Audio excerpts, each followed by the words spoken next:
You have to count me in, Quinn. Wait, Gus. You've ruined the start of the show! Radiant. Hello guys and welcome to another episode of That's Dota. I'm joined today by the infamous Dan, who is already ruining the start of our show. Welcome, Dan. Hey, Do you want the count-in now, or are you good?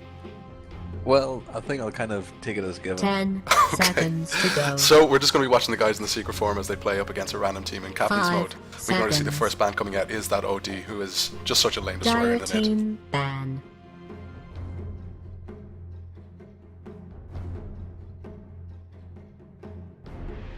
Next ban coming out will be the Naga Siren, then will be banned out by the Radiant team. And Naga Siren is one of those heroes that she's so flexible in the fact that she can go 10 either support or she can go seconds to carry. go. Or she can kind of go kind of a semi-mix of both. And she has such great initiation with that Radiant's song, so she is a ban. great hero to actually be banned out, just because it's a nuisance to deal with. Seeing two big AoE carries banned, or AoE heroes banned out by the by our team here. So the Pugna and the Outworld Devourer, both 10 heavy magic damage seconds on to them. go.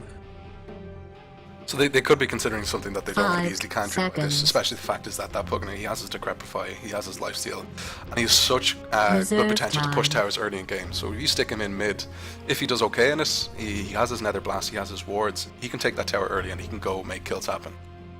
Both of those heroes as well, you're going to see being very effective against the traditional kind of hard carry, you know, the Phantom Dire's Assassin, the Conga, things like that. You know, both of them, you know, with the Decrepify and also the ball, you're going to see them kind of disabling people.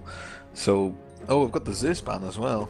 I don't agree with this. Zeus is one of those heroes that's he's a bit of a pub stomper, but you kind of feel that when you're in captain's mode, captain's draft, that I'm going to say that you have a higher level of play, and Zeus is one of those heroes that he's so easily shut Radiant's down, pick. so easily countered, is that I don't know why they're banning him out.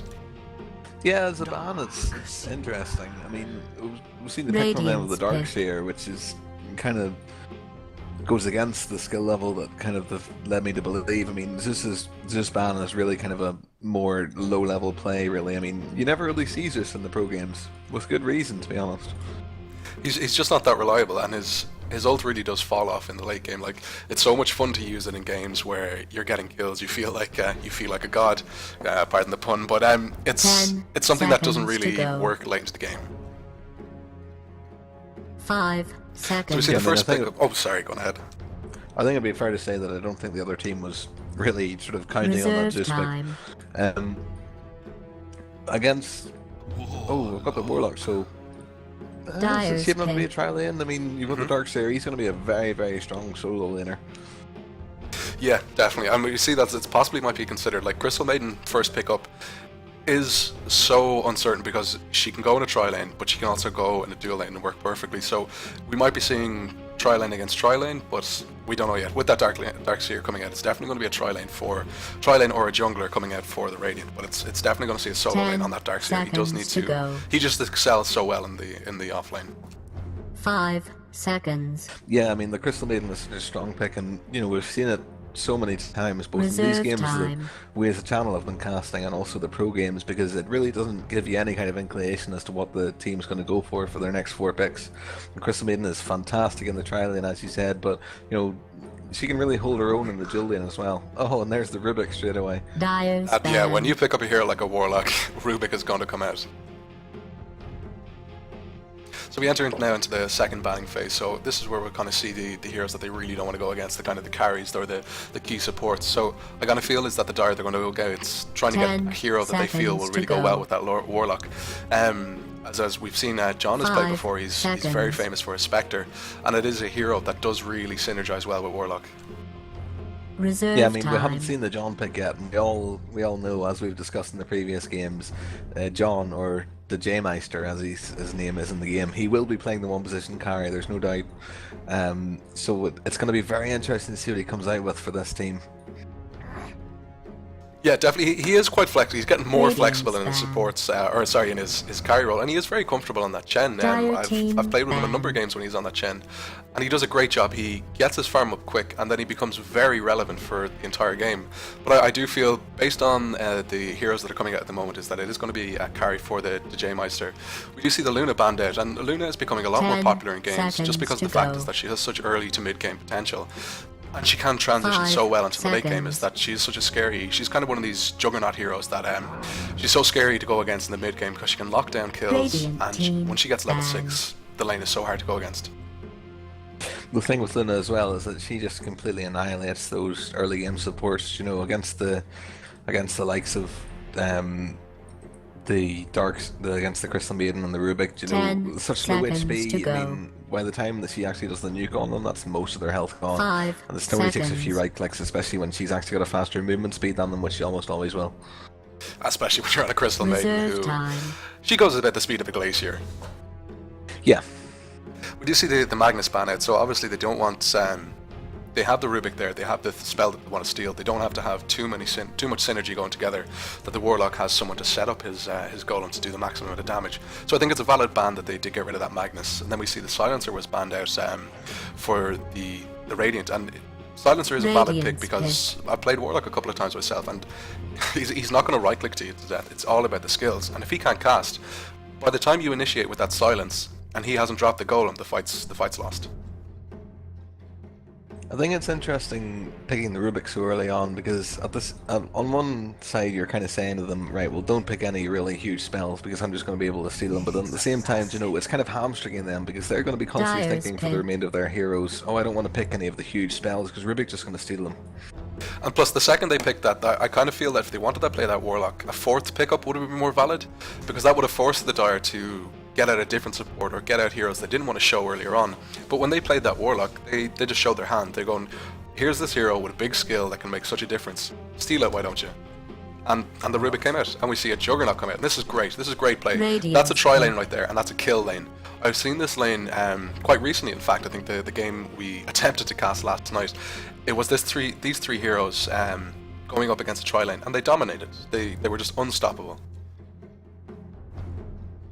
I think we're going to see this next mid. We're definitely not going to see a support next from this guy. So it's going to be interesting to see what the mid pick is from the Radiant side, because 10 really at seconds next to mid, go. you know, there's a lot of people who just can't play against them. You know, I mean, when you look 5 at people like seconds. Puck, they really struggle against the Spike Carapace. I wouldn't be Reserve surprised to see a time. Viper come out. Viper's coming really into popularity. But you're a Nyx player yourself, Dan. So what's your kind of, if you're playing a Nyx mid, what's your kind of goal? What's your objective? You get in there, what do you want to do? Well, realistically, as an X-Mid, I mean, your goal is never going to be to win the actual middle lane, but between your Spike Carapace and kind of your Harassy spells, you're going to be able to hold your own. Realistically, you're only trying to get your bottle, you're only Dyer's trying to get pick. your Arcane Boots. Once you've got that, you've got all you need from the middle lane, and very early on, you're going to be seen in top, you're going to be seen in bottom, anywhere where you've got kills. It's probably the most roaming middle of the game, I think. Yeah, and especially like when you take a look, this Nyx is a valid pickup when you consider the Crystal Maiden squishy, Rubik squishy. He gets his initiation off, he can kill them right outright. The next pick that comes out is an Omni Knight, and I really don't 10 agree with this. I can't seconds see to where go. this team formation is going. It seems that they're all based 5 on this seconds. Warlock Darkseer possible combination, but the Omni Knight really isn't going to add anything to this. As those three heroes, or maybe the Reserve Darkseer, time. are quite squishy. They are able to be taken down quite quickly, so I can't see his heal or his ult really being that valid. So unless their last pick is going to be some ridiculously hard carry, I can't see this being a valid pickup. I mean, they're going to have to go for the 4 Protect 1 in this, because really I'm not seeing anybody that's going to shine into the late game, and so Juggernaut is going to become so powerful once you move past 20, 30, 40 minutes. It's, you know, it's really going to be quite one-sided. And definitely, like even if you think about it, if the Omni Knight repels the hero, let's say they get the Frostbite off, and Juggernaut does his Omni Slash, repel's not going to do anything. It's not magic damage, it's physical damage. I mean, realistically, the Nope, Omni it's Slash... magical damage, just as well. I double checked. Oh, we've got a second Radiant's ban. pretty hard carry coming from the Radiant side. This is interesting. They've gone the complete opposite of the Dire, who have gone for a much more supporty lineup. So we're probably going to see a tri-lane from Juggernaut, Rubik, Crystal Maiden, then we're going to have the Weaver in the off lane, and we're still 10 yet to see the mid from seconds Radiant. to go. Yeah, you never know. I've played Weaver 5 mid a couple of times, seconds. and he can get a lot out of it. Fair enough, Nyx does have his stun, but it's easily dodgeable now because it's not a Reserve target time. skill, it's a point of effect. Weaver can do a lot because even though Spike Carapace is there, it's just he's able to throw out so much harasses that he can't keep that Nyx out of lane. The only problem is then if he considers going mid is that mana burn will cripple Weaver. So more than likely it will be an offlane Weaver with, I don't know, possibly even a Dragonite mid, someone who can just tank up damage and just happily sit there. Yeah, I mean, realistically, if I was playing Weaver against that Nyx Assassin, I'd probably be going for quite a few levels in the Geminate, just for that early harass, because realistically, with Spike Carapace, you're not really going to be using that against the right clicks, you're going to be using that against the Shikuchi. 10 so get seconds some levels to in go. Geminate, you can probably get the harass on him, you can probably win the early game as mid. Dire team There's a ban. Batrider ban coming out, it's the last ban coming out for Radiant, and obviously they just don't want a hero that has such good lockdown. Based on their lineup is that at the moment, if one hero gets picked off, it kind of screws the rest of their potential. Like, Darkseer Wall is fantastic, but Darkseer Wall 10 and Golem seconds is to amazing. go. And then you couple that in with the stuns and the Omni Knight heal is great. But 5 if you pull away seconds. the Warlock, that gets rid of a lot of the potential. If you pull away the Darkseer, that's completely changing how this Reserve team is going to time. work. We see that the Death Prophet is banned out. I don't really agree with this Radiant's Death pick. Prophet. I think the guys in the Secret Forum, they should recognize, and there we go, there's the carry. They should have recognized that Dyer's Nyx was pick. going mid. They should have seen that there's your offlane, Warlock and Omni Knight supports. It's going to be a carry. Nyx is going mid. I don't understand why they would actually ban out a Death Prophet who's so good in the mid. But we'll see now what they kind of take up to try and combat this Nyx. I mean, you saw, certainly with the Dyer's pick, they seem to understand where the seed of play was. I mean, they banned that Batrider. They understood the last pick from the Radiant side could only have been a middle. And realistically, the same for the 10. bottom. I mean, they could only have been picking a carry because otherwise they wouldn't have 5 had one completely. seconds. So it's, I don't know, I think that's kind of a missed opportunity there to ban the carry they Reserve didn't want to time. see. Yeah, definitely. It's going to be interesting to see how this game pans out. If this Juggernaut gets going early on, it's going to be very hard for that Anti-Mage to catch up. If the Anti-Mage gets his farm, if he gets up, I don't really know what the Dire team are going to do, because they have the two heroes in the Crystal Maiden and Rubik that will melt that Anti-Mage. Weaver won't really do too well against him, 10 just because he has, seconds to until go. very late in the game, he has so low potential for staying alive. So I 5 kind of would like to see seconds. a Nature's Prophet. So they are considering, I think, this Weaver mid with the Nature's Prophet in the offlane. It'll be interesting. Well, I've done this so many times that I've called lane positions and I've been completely wrong, but I really strongly feel that we're going to see a tri-lane top, or no, we're going to see an offensive tri-lane with the Weaver in the safe lane and Nature's Prophet, Nature's Prophet in the safe lane or the Weaver mid. Yeah, that's honestly a pick I wasn't expecting to see. I mean, realistically, does it do anything against the Anti-Mage with the Nature's Prophet? No, probably not. But again, it gives them so much kind of cross-map potential. So we're going to see that Nature's Prophet being able to zoom from top lane to bottom lane, and just really being effective pretty much everywhere. John's gone. The J-Meister has gone for the Weaver there. This should be So interesting. we're probably going to see him filling into the one position. Kinsman, I honestly think he's going to drop down into the two, just purely because of personal experience with him. He normally plays a more supportive role. It'll be interesting to see who drops into this trial lane. Yeah, we'll kind of see how that goes. But taking a look now at the heroes that we see, on the Radiant side, we obviously have a clan going on here, TMQ. But first off, on the Nyx, who's more than likely going to be going that mid, is Ahusi. On the Omni Knight, we see TMQ's Dirty Works. On this Darkseer, who's going listed in the event at the moment, is TMQ's Curiosity. On this Anti-Mage, we see TMQ's Blackie. And finally, the Warlock, we see a Dino Rog. So the middle, it almost looks like we're setting up for a Rubik middle, which is going to be very 30 interesting. I think that would seconds to probably go battle. against pretty much everything that we were expecting. But it's, Rubik middle, I mean, yeah, it's the thing that you can do. It's certainly not what was expected. I mean, I think we were expecting the trial in, but yeah, sure, whatever. We've also got the J-Meister, the Weaver up on the top lane. We'll maybe see the solo from him. Soon hasn't even moved yet. The Nature's Prophet, he's still sitting on Fountain. He's probably going to move off. He's using the trains, hopefully, to block these camps. And we'll see him move off into the jungle. And we're going to see a double lane, the Crystal Maiden and the Juggernaut, which is a terrifying combo. And here's a pause. Yeah, definitely. I've been completely thrown by this. Rubik in the mid is going to have a very tough time against this Nyx, just because of the fact that he'll be able to constantly harass with that mana burn. This is kind of the smarter choice. I don't know if I necessarily agree with the jungling Nature's Prophet. It is something that kind of has fallen out of favour. It is very strong, but as Azale as well, as Marcus talked so much before, is that having a jungler that needs to stay in the jungle just hurts your lane so much. But we will see how it fares out. We're going to see a tri-lane against a duo lane, but a very strong duo lane. With me.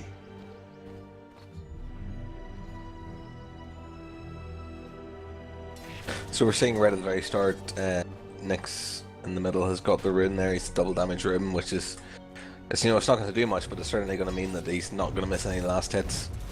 Yeah. Which probably wasn't his problem against Rubik anyway, realistically. Now the only thing is that this Nyx, he's already off to a flying start. He's nearly he's half a level ahead of this Rubik. Not necessarily a big deal, but it's just the fact is that the sooner this Nyx gets a 6, the sooner he can roam. You can take a look. It's going to be interesting now. The J Meister is going up on the Weaver against this Darkseer. Weaver's he is a range carry, which is great against this Darkseer because Darkseer thrives against going against melee heroes. His Iron Shell isn't going to be that effective. Oh, but the only problem is he's going to take a lot of damage here because he is just stuck in right beside him. He can't scooch you away at the moment, but he'll be fine. He'll be able to tango up and he'll be okay. Taking a look at the bot lane, they're taking a lot of harass earlier on. This is the thing now, is with Fatal Bonds is you can just pump out so much damage. You get the Omni Knight heal that's spreading the damage around, and it's just going to be able to harass them so well, but all they really need to do is wait for the initiation and they should be able to pick someone up. Bassoon, especially on this Nature's Prophet, he is great for rotating. He always keeps an eye on the map, and he's always ready to come down and help. So I can really see him helping out here. The only problem is they're not going to be able to get a kill on this anti-mage with a tree grab or anything like that. And just the fact is that the Juggernaut and the Nature's Prophet will more than likely be in close to whoever is getting attacked. So when Omni Knight's heals come out, that's a lot of burst damage. Oh, and that's a great stun there from the Nyx. It has become so hard to hit it just because of the fact it's no longer a point of target effect. But it's kind of is something that people are getting used to, and they are managing to adjust to that. Yeah, funnily enough, I mean, I would have been a big Nyx player before the patch, but it just hasn't happened recently. And the other day I was playing Nyx for the first time since the area changes to the stun, and I once you kind of consider that, it's not terrible, but I mean, it's just like getting used to. We've seen John being very aggressive with the Darkseer, but he's aggressive in terms of getting the creeps rather than actually going for the Darkseer himself. The thing is about the Weaver is he'll benefit so much more from getting farm, even if he's a little riskier. It's not like the Darkseer is going to be able to take him out. We did see the Rubik did a lot of damage to that Nyx, but he has no follow-up. He has his Fade Bolt, he has his TK, but it's just not enough to take him down. I think we're going to see with the Rubik is that, he's playing the same kind of game as Nyx is. He's just looking to get his level 6, and once he gets his level 6, he's going to be looking for those ganks. Because realistically, he isn't going to do any better than Nyx at mid. True. The only thing is now, looking at the last hits, it's not going well down bot. It's 17-2 to a 6-0 Juggernaut. Something we kind of expected to see, just because the fact is that there's so much harass coming out in the form of this Warlock with the Fatal Bonds and the we'll check it out, Purification from the Omni Knight. It's just going to be able to harass these guys out of lane. Now, it's not necessarily the end of the world. Fair enough, the anti-mage is getting his farm, but you think about it, there's Weaver solo up top who should, as soon as he gets a couple more levels, he'll be able to take that Darkseer down, no problem. Oh, that is very unlucky. Fear nothing. And there's the repel. Huge save on the anti-mage there. It's possible he might go down, and that's the first one going the way of the Chernobyl kills, but now they're probably going to get 2 as well. Possibly could have taken that, and then the come on, Juggernaut, Junk, needs to get out of the way. He shouldn't have stayed there. We don't see a spin, and he's going to lose his life for this, I think. We should see a blink follow-up. And that's unfortunate. That was a 2 for 1. I think that once the Crystal Maiden had gotten that frostbite off on the anti-mage, should have just left. The only problem is he's so slow, it's going to chase then anyway. Yeah, I think there was maybe an issue of communication there. I mean, realistically, could they have got the anti-mage with the slow? Possibly, if the Juggernaut come straight back in. But at the same time, they could have had to disengage. As it was pretty much the worst of both worlds. Yeah. We see now, though, that the Nature's Prophet is starting to catch up on this anti-mage, but the only problem is he's in the jungle, anti-mage is getting kills. Doesn't necessarily equal up to the same amount. Like, taking a look at the goal graph at the moment, it's after taking a sharp spike up for the Radiant just because of that. They had been really leading it, but it was pulling back in the favour of the Dire, but possibly because of that Nature's Prophet, but it's suddenly just after changing. Even with the EXP, it's kind of still in the favour of the Radiant, but it is pulling back towards the Dire, and this is because of the Nature's Prophet in the jungle and the solo lane up top, and Weaver's going to get a kill up here, and that's great play. He just needs to do a little bit more damage. He possibly might be able to get a Scoochie. This is good juking. Oh, but he's after going the wrong way. Just follow the leader Yeah, he's here. got him. He's surely got him. Yeah, he just needs to wait and be able to get his Shukuchi up pretty soon. He'll have it now in 2 seconds. And there it is. Yep, That's straight the kill. away. That's There's the brilliant. kill. And this is going to make a big difference to the Weavers. Weaver really benefits from farm. He'll be able to start getting those key items up. That's going to make him a lot more scary in that lane. And we can just see down bot, like it's going to be so hard for these guys. What should have been an absolute kill lane, it's just not going to work out for them. It's interesting. We're seeing Nature's Prophet sit on quite a lot of gold. He's just bought. Right, okay, this isn't written. He's just bought the recipe for Hind of Midas, but he doesn't have the gloves of haste yet. I suppose it's kind of personal preference, but really the gloves of haste would have been so much more beneficial Well, to but have them out realistically, first. I mean, you know, in the situation where you're not worried about being ganked and therefore get rid of the, the closest gold item to you, you always buy the items first because at the end of the day they're the ones giving you the advantage. I mean, it's not going to affect him too much because already he's already one creep camp away from getting his gloves of haste, but I don't know. You know, he's been sitting on 1400 gold for a lot. You know, he could have had his gloves of haste maybe 2-3 minutes ago. Yeah, definitely. Taking a look at this Rubik mid, he's doing a great job. This Nyx Assassin is on the way home because he's been harassed so much out of lane. Getting those impale stuns, stealing them, just means you have so much more stun and harass. You can lift, you can follow the lift up with a stun, and then you have your Fade Bolt as well, which is a lot of nuke potential. Yeah, we see the initiation from the anti-mage, but he backs out. At the minute, in the middle, we've got a Rubik with level 4 Fade Bolt and a Telekinesis and an Impale. A level 3 Impale. Embottled. But he's going for the creeps. You know, this is the time to get a gank. Potential. We there's might see this the the gank up opportunity mid, for the the gank Weavers at up top. here. There's the opportunity for the gank at bottom. And I don't know now if that was the Weaver's Spidey sense tingling, but the Nyx Assassin he's up here, he's looking to try and get a kill, but I don't think he's going to find it, and he is backing around mid, he is looking around for this Nature's Prophet. Nature's Prophet should be fine if he gets initiated on the stun. He should be able to quickly pop off those that spread, and it's too late, he's revealed. And Nyx might lose his life for this. If we see a good TP initiation. Dire's bottom just needs tower to is get being And there's the attacked. spread, and he's getting out. Yep, he's out. that's all he needs. And we do see the we need to Rubik is in here. Oh, Rubik's gone in. Can he do enough damage? Oh, and there's the follow-up stun. Fade Bolt. Oh, and that's a great kill. Lovely. That's I think we actually got the ult coming out. Yeah, we got the ult coming out from the Nature's Prophet, and then the Fade Bolt is just such an unbelievable early game nuke. And this Rubik is winning his lane. I think we're going to see a carry Rubik in this game. No, I'm really excited. I mean, I love the Aghanim Scepter Rubik changes are absolutely Radiant's fantastic. middle tower They is being make him attacked. a lot of fun to play, especially in the late game. Yeah, So definitely. I'm really excited to see that. Now the Weaver is rushing up that Lincoln Sphere. Radiant's middle tower I don't know is necessarily under if attack. it's that necessary on this lineup that they're has facing at the moment. I fortified kind of its feel that structures. he could have rushed a little bit more damage items to make him more relevant early on in the game. Lincoln Sphere is a great item and has a great Radiant's regen, but middle tower you have the is regen under coming out in the attack. form of the... Oh, I think this might be a disconnect. No, we're fine. You have great regen coming out of the Arcane Aura from that... oh, this is a lot of damage coming out, and that Crystal Maiden needs to get back. One blink from the Anti-Mage, he could have actually taken out both of those heroes. Well, when you're kind of looking at whether you're going to go for Lincoln Sphere, when you're going to go for another different item, which is a critical decision to make in the Weaver, sort of, especially around the Dire's 10 or bottom 15 minute tower mark. is under You really have to look at the siege. number of targeted spells you're Radiant's expecting to middle face, tower and is against being this team, attacked. you know, really what targeted spells are there? I mean, That's you've got the mana burn that's my from reason. the- Dire's bottom tower is You've got the under mana burn attack. from the Nyx Assassin, Dire's and you've got courier the has fallen. ultimate Oh, and the from couriers after Anti-Mage. falling down to the bot.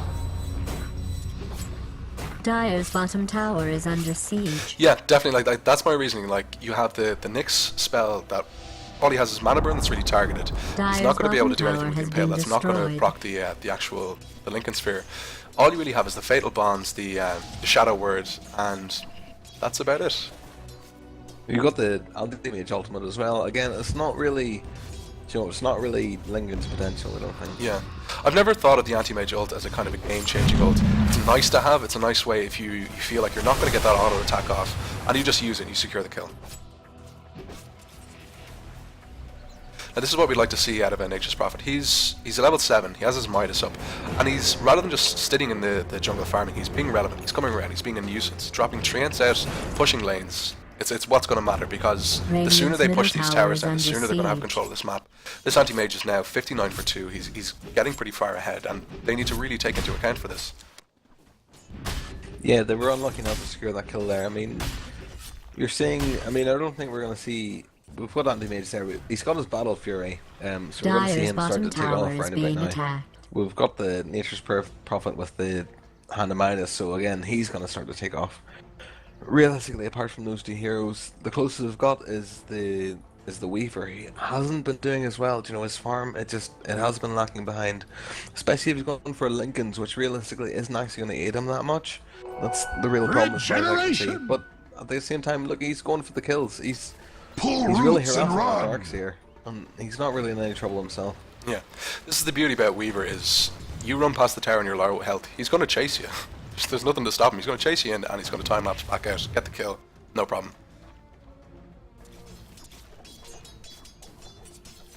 Kind of taking a look at the gold differences, it is heavily in favour of the Radiant. I think this is solely just because of that Battle Fury anti-mage, but the experience is a completely other story. It's in the complete opposite way, and this is basically, in my mind, is the fact is that the Radiant, they're losing the rest of their lanes, and the fact that they have this tri-lane, they're hurting themselves EXP-wise.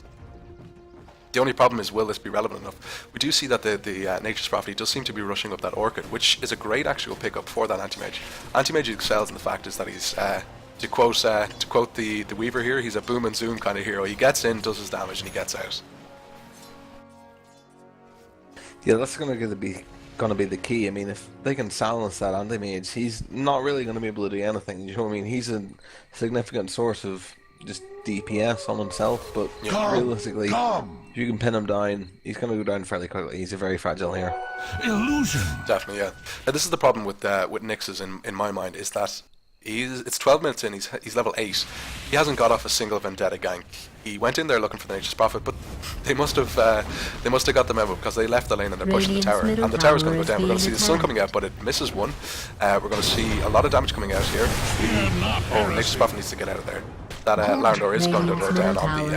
when we see the John has TP'd in. Don't know if he necessarily needed to come in here. He was happy out where he was. There's no mana really to do anything. He can scooch you out, and that's about it. Oh, and that's a great spread coming out there. The only problem is that we see that Juggernaut gets the Warlock down bot, and the anti-mage... Oh, and that's an unfortunate blink. And get out. There we go. Radiant's all it middle is, tower yep. has been destroyed. Oh, and Kinsman may go down to this Dyer's anti-mage top here. tower He has no real is being escape at the moment. He does have his face up. Kinsman is in trouble here. They need to recognise that he's in trouble and need to come and help. Kinsman in mid, yep. And here we go, this is the Weaver in, and the anti-mage, he just needs to back out. Yeah, and that's exactly what he's going to do. But yeah, that was a good trade. It was the Larendor who, on the Rubik, who isn't necessarily a crucial character. He was doing great in that lane, he's been winning it so hard. But they took a tower of that for, they lost one hero, but they took, well, both sides lost one hero. But the kill went to, I believe... It was the Nyx, which is going to help the Nyx get back into the game, but I can't really see Nyx being that much of a problem here. And we're going to possibly see a lift from the Larendor taking up this... Oh, he doesn't have it's actually off cooldown, and he just stops. I think that was a little bit of a troll that he just stops. We see a complete transition is that the 4 heroes are up top. I think they're just looking to just take this tower. We do see a TP in from the Nyx assassin, who'll probably Vendetta straight, and there we go. He's going to be looking for something here. And he's going to get it. And this is possibly the Rubik's going to go down again to this. They need to realise that there's he is iron shelled. You need to be that's a one hit there. And Weaver needs to go. That's was always going to happen. They should have realised the fact is, why am I taking so much damage? I need to get out of here. The only problem is now they have left this anti-mage down bot. I mean, it's easy to miss because I mean you don't get any kind of indicators on screen for it, but I mean, you know. He was on about half health, and that was just ticking down steadily, so you need to be picking up on that, especially when you're playing against a hero. You know that person might be invisible iron shelled. Yeah. It definitely needs to be something you're picking up on. Now, if they can get off a frostbite here, they can't take one of these heroes. Is being attacked. The Juggernaut is way out of position. He needs to be right up there in their faces, especially when you have a hero so harass-oriented like this Weaver. You can just scoot you and do a little bit of damage and get back out. You set that up with a Frostbite and a Battle Fury, you're going to take heroes down. We do see a TP down from the Nature's Prophet. Little bit risky, but considering that this... Oh, and that's a great pickup. But he just blinks straight out, and Bassoon is actually going to go down to this. Dominating. Yep. Even though we said that ult is not good, secures the kills. That's where it really excels. He could have really kept auto-attacking, but there was the risk that the Nature's Prophet would have gone out, and the Anti-Mage would have gotten more damage onto him, but he uses the ult, he gets the kill, he gets the farm. Things are kind of swinging towards the favour of the Radiant now. Yeah, that's going to be a dire tier 1 down. Dire's top tower is being attacked. Obviously the Juggernaut has gone down, he has done his Omni Slash, but it's not enough damage to take down that Anti-Mage, and Anti-Mage is away. The longer that Anti-Mage stays alive, like how many he has died? None. He hasn't died a single time. Unless they shut him down, he's gonna go late game so fast. And when you have 4 heroes like these Anti-Mage up is a here, great counter to that Juggernaut, so I mean realistically you can't be counting on hard That's carry gonna be a versus Nix's hard carry. situation. You He's need, going to in. be, you need to be giving either your carry an advantage in the late game, or you need to be winning the oh, early and game. he's so out of position there, and that's unfortunate. That's the she's gone. And Rubicus, has he stolen the Vendetta? He has indeed. Now this is just his pivotal that we see so often. It's just completely out of position. I don't know why that hero is there. We do see a great fate button. That's the Omni Knight has gone down just to a gem effect. Nyx has been lit. Oh, and this is possibly going to do. Oh, the Warlock drops the ult. And can Lorendor steal it? He steals the ult. Oh, it's the Fatal Bonds. That's unfortunate. He should have kept the Vendetta there. Yeah. But he's kind of caught between a rock and a I hard don't place. know, he's He kind can't really of do. panicked in this one, I think. Oh, is he going to get away? Radiant's Yeah, middle just tower panic is TP. under Oh, attack. and he's away. And that's a brilliant play. He's so lucky in the fact that Nyx didn't have a stun there. But the only problem is, while this is all going down, that was 4 against 4. Radiant's middle tower is under Your siege. Anti-Mage is just farming away, and he's going to go in, he's going to try and see if he can get this Dire's top Bassoon, tower is and under he possibly might. Bassoon doesn't really have anything that he can do against him. He can TP away, and that's about it, and he needs to TP straight away, but it's too late. Anti-Mage can just blink it on top of you, buddy. And that's unfortunate. This is what we're going to see time and time again. You can't lock down an Anti-Mage, a hero who can blink on top of you and keep doing damage. Yeah, we're starting to Dire's see the top enemy tower sort is of being peel attacked. away from the enemy team here. These been Dire's getting top some tower solid farm has for been pretty much the entire game.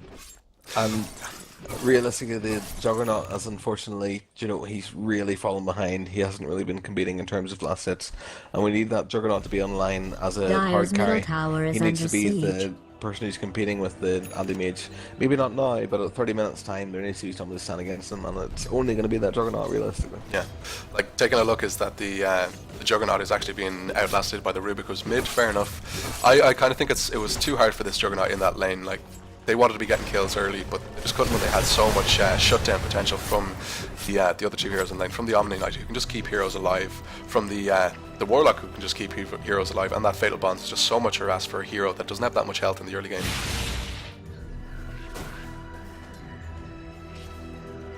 And we can even see is that Weaver is now we're now nearly 20 minutes in, and just We've got unfortunately he some doesn't have that. interesting Nyx Assassin and Bassoon action going on up at the top T2. Oh, and he's just after surviving that. Oh, That's great play. Oh no, and he gets nailed. But Gale does go the way of the Weaver, who did quickly get in there and do the damage. And this Darkseer may lose his life. I don't know if he actually has the damage to take him out. Oh, and he goes for the Iron Shell instead of the Surge, and he's actually been caught. And are we going to see the Frostbite coming out? We don't actually see the Frostbite. Not enough mana for it. Oh, sorry, it was on cooldown. But he needs to follow. If he follows it, yeah, no, this is going to be a kill against the Darkseer here. Oh, and that's an unfortunate waiting wall. for it, That's it's a good vacuum though. We're just waiting for the ice wall. There it is. Yeah. They have no follow-up though. See, Unbelievable. this is no the problem. follow-up. Yeah, this is the problem when you go Lincoln first on a Weaver against a team like this. You don't have the damage. You can't follow anything up. You can right-click, you can throw out your swarm, but it's just not enough damage. Dire's top Now the tower Anti-Mage is is even under farming attack. the Dire's Ancients, and this is a kind of a bad phase, is when the enemy's carry has the freedom to kind of just jungle the entire map. What are you going to do? That is really disappointing. Like, I mean, Darkseer was really on the ropes there. I mean, he was deployed about 50 meters away from the enemy T2, and he had no mana. He could not have surged, and there's 2 heroes against him. Just because of that wall, there was the hesitation in going in, and as you say, I mean, that's probably because John doesn't really have the items to be able to do that. Yeah, and we're going to see the Bassoon is going to go down again to the Anti-Mage. There we go. They got the vision, they kill him, and he can just blink out. He's on solo health, but it doesn't matter, he's gone. And that's it. Yeah. And there's And we're going to see initiation. That's the Nyx gone. He's after taking down the Rubik, even though there was a telekinesis lift there, it didn't matter. He lifted unfortunately the Omni Knight, and I think that was a vendetta kill, which is kind of, now we can kind of see it was a vendetta kill. Now we can kind of see him being a lot more effective. And with a Desolator up, the first hit on the supports is going to do a lot of damage, and the follow-up damage is going to be huge. Dire's top tower is under siege. Oh, and Anti-Mage very nearly loses his life, but the only problem is they don't have the damage yet. If they can survive this game for another 20 minutes possibly, they might be able to get the damage out, but at that stage, it's been 20 minutes for the Anti-Mage too, and he's had a Battle Fury for a long time. And that's a great stick rate. That's the Crystal Maiden gone. We're going to see damage coming out by the way of the Juggernaut. But again, there's not enough damage potential here. Weaver is coming back in, but I don't know what he can do here. And Anti-Mage is just going to attack him there. Yeah, I mean, we're not saying the disables that we need to be saying on Anti-Mage. I mean, they're not saying him died from them. Oh my god. So much damage coming out the way of the Anti-Mage. He's just so farmed at this stage. That's a good pickup from the Kinsman. He used the Omni Knight. He got a kill on it. That's all that matters. And see, now we can see what the Nature's Prophet needs to do. He's transitioned into a pushing phase. While the Anti-Mage doesn't need to be in these team fights, the rest of the Dire team or the Radiant team, they were doing fine on their own. He should just stick to farming. They're going to win if he just sticks to farming. Top tower is under siege. Yeah, it's interesting. I mean, we've seen the Prophet squad for the Radiant's bottom Orchid tower there, is being attacked. which is Oh, and that's the Lincoln Sphere finally is after paying off. And this is going to be the first kill. And that's a lot of gold going the way of John. That's 850, nearly 850 gold. So if they can get damage up here. Yeah. And this is better. This is what I'd like to see. Oh, and hopefully Kinsman realizes what he has on him and doesn't stand near his fellow heroes. This is looking good. They're turning around. They're fighting a lot better now. Yeah, we're seeing the Orchid go down on the Nature's Prophet, which is surprising because again, kind of hard carry centric team. I was almost expecting the Desolator first. I was expecting to see kind of more of a split pusher Prophet rather than a kind of team foot helper or team fight helper Prophet. But I mean, there you go. I mean, that Orchid was essential in annihilating the Darkseer there. Against the Anti-Mage in fights, it's going to be essential. Definitely. Like when I'm kind of thinking that the Weaver needs to pick up the Desolator on this team, not necessarily the Nature's Prophet. I don't think this Nature's Prophet will be able to sit into that kind of tower pushing role. It's because he's so crucial in these fights. That extra DPS is what's going to matter. Is because the Darkseer is kind of getting tanky at the moment. Anti-Mage with that Omni Knight backing him is pretty hard to stop. So having that Nature's Prophet in, having him Orchid either the Omni Knight and trying to burn him down, or even the Anti-Mage, it's going to do a lot to push these teams forward. While we just have the bit of downtime, we're going to take a look just at the gold graph, and it still isn't heavily in the favour of the Radiant, but it's slightly starting to come down, and that was just after those two great pickoffs. But again, the experience was heavily in the favour of the Dire. It's now heavily in the favour of the Radiant, and that's because they were getting these pickoffs, they were getting these kills, and that Anti-Mage, even though he had a bit of a slow start getting his experience going and getting his goal going, is now that he can transition into the jungle with that Battle Fury, he's so easy to snowball. Like you can even see his last hits, they're verging on double the Nature's Prophet, and this Nature's Prophet has a Midas. Yeah, the Anti-Mage is probably going to be the key. I mean, once you start seeing him, once he starts picking up his real core 6-slot items, once you start seeing the Manta style, the heart, the butterfly on him, I mean, you're really going to find it very difficult to kill him, especially with the kind of heroes that they have sort of layered against them. And I mean, apart from that, you've got a lot of support heroes. You've got the Warlock there. He's going to lend to some serious team fight ability. And the next is there just to pick off the support. So, they've got a lot more versatility, I think. Yeah, I kind of get the feeling that as we kind of enter into the more 5v5 team fights, when the Crystal Maiden is throwing out these ults, Nyx is going to hop on her and rip her to shreds. Like, looking kind of at the items that we see out in the heroes at the moment, we do see that the Nyx has his phase boots, Desolator, and Blades of Attack. That Desolator is huge because it's the first attack is going to reduce that armor with a huge bonus attack. You follow that up with a stun, auto attack, mana burn. You're going to kill a support, no problem. You're going to do a lot of damage to even that Weaver, because Weaver can't really stand up against these. Fair enough, he's not going to take the mana burn, but it still has a lot of damage. Then we see there is a lot of arcane boots on the team at the moment, and it's kind of strange when you look at the builds that these guys have going on the Radiant, is that not one of them have a mech. It's the same for the Dire, but Warlock is a hero that should get mech, but this Darkseer, he needed to get a mech. He should have been fine to get a mech in the lane. He has actually gone Arcane Vanguard into Hood of Defiance, so more than likely he's going to go Pipe, but Possibly because of this disconnect, the Warlock may be considering going the mechanism when he comes back, but it is something that they really should pick up. Yeah, we're not really seeing that kind of team fighting synergy coming from the Radiant side that I kind of expected, especially with some heroes like Warlock. And as you say, I mean, you've got the Darkseer. I mean, he should be picking up those support items. He should be picking up the mechanism. He should be maybe thinking about the pipe and the sort of mid game. We're not even seeing that kind of basic level of play. But again, on the Dire team, I mean, they don't really have the pick that can afford that at all, apart from Crystal Maiden, who realistically hasn't had the gold to afford to do anything apart from ward. Yeah. You know, they haven't had that mech player, they haven't had that person with the room to buy those key team items. It's in the shift in the meta because of the way it's changed.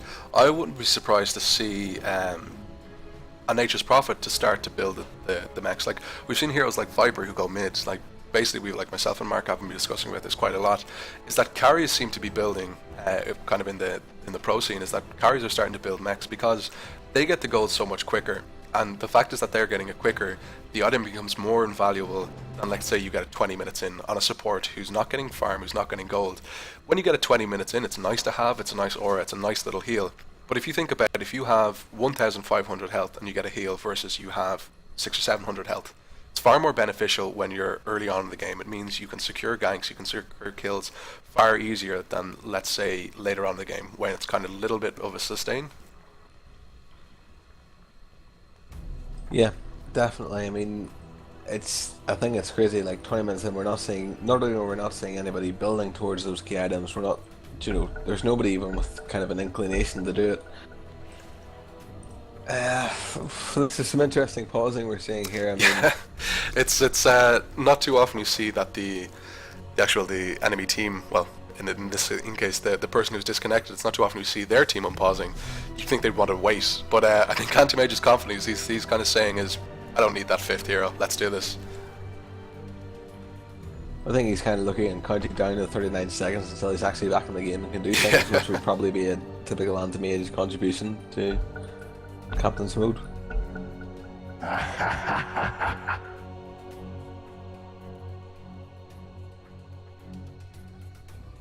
So considering, this is one thing I've always had a problem with, is when we have a situation like this where one player has disconnected and one team has an AFK because of the disconnect, you can see is that the Darkseer initially paused for their team, and now when it's the case is that they figure that they don't want to wait for him anymore, is they won't take the time to wait for the other team who initially had to wait.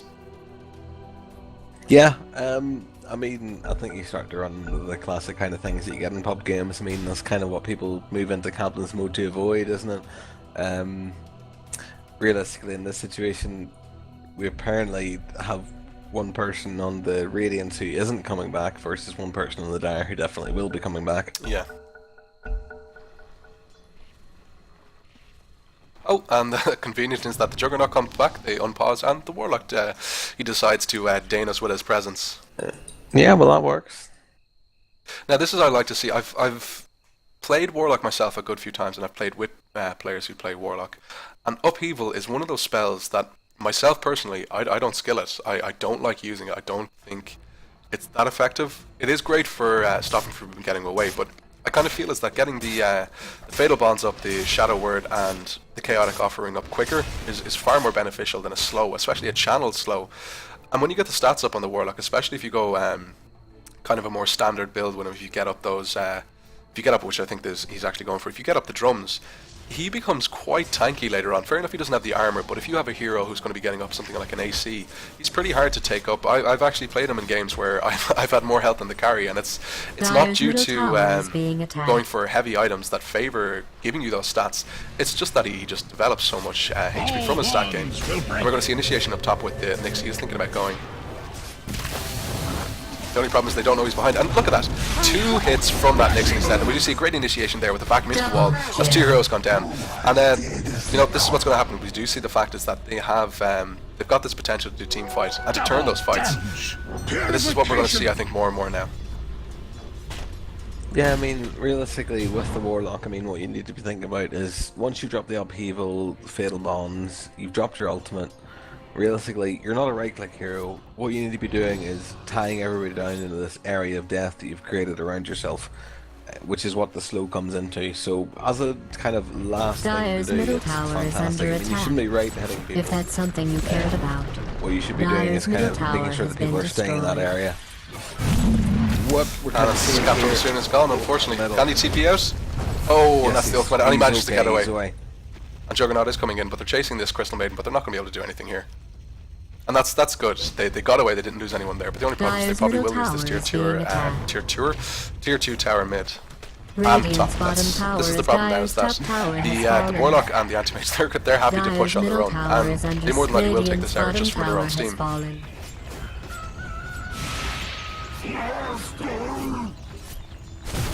And there really is. Oh, and that's a great pickup. It's a mad blink in. But can he take? Oh, he's not done enough damage. And there's the frostbite. There's the Omni Slash, and that's yes, that's oh, brilliant. Anti-Mage now. Great initiation there. They did exactly what they needed to do. Anti-Mage was way out of Not that I position, care and one this way I or the feel other. is it's the kind of the curse of the Anti-Mage is he has a couple of key items up, and he figures, do you know what? I'm invincible. I'm going to This jump Warlock in. is really dangerous here. Nyx is trying to get around. He's looking for the kill, but do you know, as soon as he cancelled that TP, he's on his way again. And this is great. We are seeing the Shadow Blade come out now. My own personal opinion is I like to go Shadow Blade kind of first. It doesn't make you as effective earlier on, but oh, should he not be able to see him? But he is away, and the Nyx does back out. Personally, I get the Shadow Blade early because it allows you to do this earlier on. When you're going to go against heroes that will be able to lock you down, will be able to get down to you quickly, like with the Nyx with the Vendetta or the Anti-Mage with his Blink. Having that Shadow Blade is just the added layer of security that you can get out of lane, and we're going to see the tier 2 tower has gone down. Dire's Well, I middle think the thing tower with has the Nature's fallen. Prophet is realistically you need to make a decision about whether you're going to be playing this push Nature's Prophet or whether you're going to be jumping into every single gank that you're going to be going on. I mean, with the Radiant's Orchid, bottom tower is you're under kind of assuming siege. that, you know, every single time there's a team fight, he's going to be there and he's going to be using his spells. But again, with the Shadow Blade, you're kind of assuming that, you know, well, that, I mean, that's an escape mechanism, and that's fundamentally an escape mechanism when you're pushing an enemy tower. So Yeah. he's The only- kind of got yeah. halfway there, if you know what I mean. I think he's gone for the opposite way that generally myself that I would do it. What's nice if you have a Shadow Blade up is it means you can see a hero, let's say, pushing the top lane solo. Let's say, for instance, this Anti-Mage. You can TP then into the jungle, Shadow Blade up, you initiate on, hopefully you have your Orchid up at that stage. And putting the Orchid on him, if you have something like a Desolator or a Scythe of Vise, you can lock down a hero, and he does get so much right-click potential later on in the game. So we do actually see that the Orchid has come out from the Omni Knight as well. So it's kind of going to be interesting, is depending on who he's going to be focusing on. Because I don't know necessarily who has been the biggest threat that they do need to actually lock down with an Orchid. But Orchid is just a solid pickup anyway, just because it increases the damage so much against heroes. I think you're Nyx going to is see looking for that the Vendetta. Weaver Orchided constantly in every single team fight.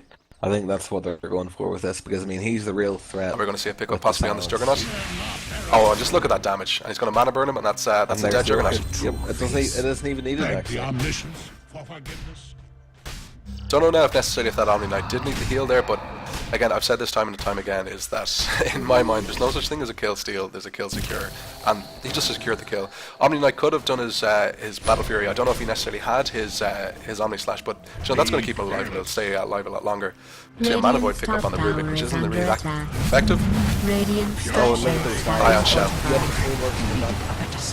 It's 2 kills just from the Iron Shell, and that's Radiant's top Do you know tower what the is ultimate under wasn't even in siege. time? You know, you can't even blame that Dire's on bottom the tower is under wasn't even in siege. time there for the most part. It was just Radiant's Anti-Mage top tower, power Dire's and bottom lack of tower ability has to deliver fallen. damage to him. Yeah. There was no DPS on him, and there was nobody who could deliver DPS to him.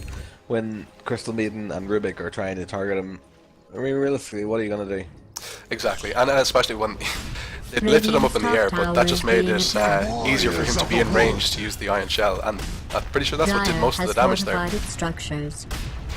Radiant's top tower is under attack. I mean, you've got Nature's Prophet pushing the top tower again. There's no Desolator, so you're seeing him. You know, that's so much slower than it Radiant's should top be. tower Yeah. is under So siege. realistically, you can't use this the Orchid in a single fight. So if he's going to be doing Dire's this split bottom push tower has been with fight destroyed. doctrine, you know, he needs that Desolator. Definitely. Oh, and that's just so much damage coming out the way of the Rubik from the Dire's Anti-Mage. bottom The only problem is tower unless has this been Nature's attacked. Prophet gets a set of racks, this isn't going to be worth it. I kind of feel that he could have actually stayed there and he would have been a little bit more relevant. Like at the moment, he's not really doing anything. Oh, and that's an interesting thing to actually note is that the impale does trigger the Lincoln Sphere. Actually, what I would have assumed is that because it's a point of effect, is that it wouldn't. Radiant's top tower It's is interesting. under I attack. kind of feel like if there Dire's wasn't bottom the barracks has Orchid been on destroyed. Nation Prophet have gone for the Dire's Vessel bottom instead, barracks is we being could have been attacked. saying bottom lane being taken. Radiant's top tower So, is under Unless attack. the Reapers have to go down. Such sorcery shall not there's nobody prevail. around who seems to be willing to TP out. Oh, we do see, if this Nature's Prophet can get this racks, Racks go down here. if they do get the racks, this could be interesting, because it can Dire's kind of turn middle the tide of the tower game. is But the only under problem is, attack. Radiant's top Anti-Mage tower is has he's been looking destroyed. to farm that Radiant's lane, top or to barracks farm is the being attacked. mountain, but he does back out. And this kind of gives them a little bit of a new lease on life. They have got out the Omni Knight here, but can they actually take him down? I don't think so. He does be able to repel himself and he can just walk away. And repel is just one of those skills. It's just it feels so strong, just because he can heal himself and then repel himself straight away, and you just keep walking. Yeah, I remember a game we played the other day. And Wands will break. it was very humbling. We were playing against Omni Knight yeah. and Dry Ranger combo, and the Omni Knight just basically kept the Dry Ranger repel for the entire game, Yeah. and most of us had gone for magic damage, so it was effectively a Black King bar permanently Exactly. from about 10 minutes onwards, and yeah, it just kind of rung home the idea of the fact that Omni Knight is incredibly powerful. I mean, if you're doing a lot of physical damage, he's got the ultimate. If you're doing a lot of magical damage, well, he'll just repel that person you're doing the magical damage to. Definitely, we do see that the Captain Basunas come up here. If he does get the, Oh, this is the great. yeah, He just needs to drop those. He needs to drop that spread and just keep him there. And Nyx has invis and he has gone in. But they don't. He doesn't know that they actually have a Oh, ward this is here, always and this is big. great. Oh, and then the vacuum coming out, and he just managed to take out. Oh no, Yeah, that's great. Even with the Omni Slash, that was touch and go whether he would get some of the Yeah. sports there. The vacuum came out there. I thought that Darkseer had managed to buy back and come straight back into lane. But great pickup from the Rubik there. Vacuum is one of those kind of underutilized spells if you actually steal it, because it's a great way of just locking heroes down just for a couple of seconds, just really just throwing them off their game. I don't understand why this Omni Knight is kind of sitting in the jungle. He's kind of just looking off listlessly into the distance. Now, Anti-Mage doesn't need to farm anymore. Fair enough, he can go to get that heart, but he's pretty unstoppable at the moment. Like, they could just push this game and end. Like, you can see, just look at that damage. Yeah, I mean, the damage that he's putting down to that Weaver is, it's fantastic. They're going to try and lock down this Anti-Mage. Oh, and this is the problem. Instantly kills the Rubik. Yeah, Thy soul. and this is unfortunate. Are we going to see the heal coming out? And this is the problem now when you get an Anti-Mage who's going. You can't really stop him. The thing with Anti-Mage as well, when you pair him with Omni Knight, is you're going to see the incredible natural magic resistance. Which is up to 50% of the Anti-Mage combined with the total physical resistance of the Omni Knight, which, I mean, he's basically got a pair to complete in bottom of the lane. And that's a rampage kill. Thyself purified. Is it spring already? And he's gone.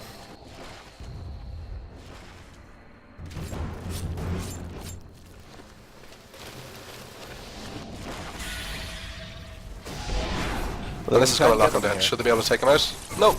He can just easily turn him with that butterfly. He's just able to do so much damage. The Orchid on him. The I think it might have scales gone on the creep. balanced. I think he did hit him with it, but I'm pretty sure that Manta style actually disrupts it. It actually Oh, it cancels it. spells it, right. Yeah. And can they take him down here? They do have a lot of damage coming out, but the only problem, he can blink away. He's anti-mage. Yep. He doesn't care.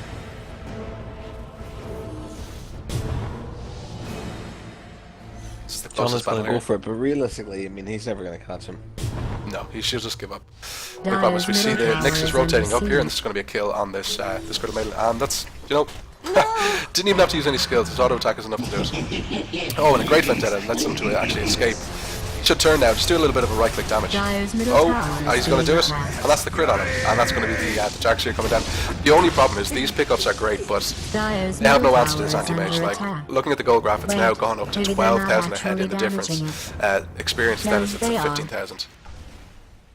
Yeah, I mean, the only real chance that we've got on Dire is if they manage to get the animates down and simultaneously push the lane up the full way. I mean, we're not going to see that this time. I mean, he's already back. He's already killing things.